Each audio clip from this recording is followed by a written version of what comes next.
పద మామ, నీతో 2,000 ఉన్నాయా? అలా అరుణాచలం వెళ్ళొద్దాం పద. సో మనమైతే ఇంటి దగ్గర నుంచి కాచిగూడ స్టార్ట్ అయిపోయినాం. సో ఫైనల్లీ మనమైతే స్టేషన్ లోపలికి వచ్చేసినాం. And Kacheguda to Tiruvannamalai Madurai special fare అనే ట్రైన్ ఉంటుంది. జనరల్ టికెట్ ప్రైస్ వచ్చేసి 560. ట్రైన్ అయితే మూవ్ అయిపోయింది. నెక్స్ట్ విషయాలు మార్నింగ్ మాట్లాడుకుందాం. సో మనం తిరువనమలై వచ్చేసరికి మధ్యాహ్నం 2 అయింది. సో స్టేషన్ నుండి టెంపుల్ వరకు ఆటో ప్రైస్ వచ్చేసి 70 రూపీస్. అండ్ టెంపుల్కి దగ్గరలోనే చాలా ప్లేసెస్ ఉంటాయి, లైక్ బాతింగ్కి, రెస్ట్ రూమ్స్కి. అక్కడే 30 రూపీస్తోని ఫ్రెష్ అయిపోయి స్టార్ట్ అయిపోయినాం టెంపుల్కి. సో మనకి స్టార్టింగ్ నుంచి గర్భగుడి రావడానికి కనీసం 4 అవర్స్ పట్టింది. అండ్ ఇది వచ్చేసి టెంపుల్లో ఉన్న మెయిన్ గర్భగుడి. మనమైతే దర్శనానికి దగ్గరలో ఉన్నాం. ఓం నమ శివాయ. ఫైనల్గా మనమైతే స్వామివారి దర్శనం తీసుకున్నాం. ఓం అరుణాచల శివ నమ శివాయ.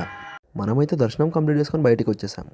ఇది వచ్చేసి టెంపుల్లోనే అతిపెద్ద నంది, పేరు వచ్చేసి అరుள்మిగు పెరట నంది. అండ్ ఇదంతా వచ్చేసి టెంపుల్ ఎక్స్టీరియర్.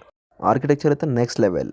అండ్ ఇదైతే టెంపుల్లోనే అతిపెద్ద గోపురం. గోపురం పేరు వచ్చేసి రాజగోపురం. ఈ వ్యూ వచ్చేసి రాజగోపురం front view in front of the temple. దర్శనం అయితే కంప్లీట్ చేసుకొని మనమైతే గిరి ప్రదక్షిణకి స్టార్ట్ అయిపోయినాం. మనమైతే రిటర్న్ స్టార్ట్ అయిపోదాం. టెంపుల్ నుంచి స్టేషన్కి ర్యాపిడో వచ్చేసి 60 రూపీస్. మనమైతే తిరువనమలై స్టేషన్కి అయితే వచ్చేసినాం. అండ్ ట్రైన్ నేమ్ వచ్చేసి Kacheguda special fare. General ticket price వచ్చేసి 555. ట్రైన్ అయితే మూవ్ అయిపోయింది. రేపు మధ్యాహ్నం కల్లా రీచ్ అయిపోతాం. అండ్ కాచిగూడ రీచ్ అయ్యేసరికి మనకి మధ్యాహ్నం 2 అయింది. సో స్టేషన్ నుంచి ఇంటికి అయితే ఫ్రెండ్ వచ్చింది పికప్ కోసం. ఈ వీడియో మీకు నచ్చినట్లయితే లైక్ చేయండి, షేర్ చేయండి, కామెంట్ చేయండి.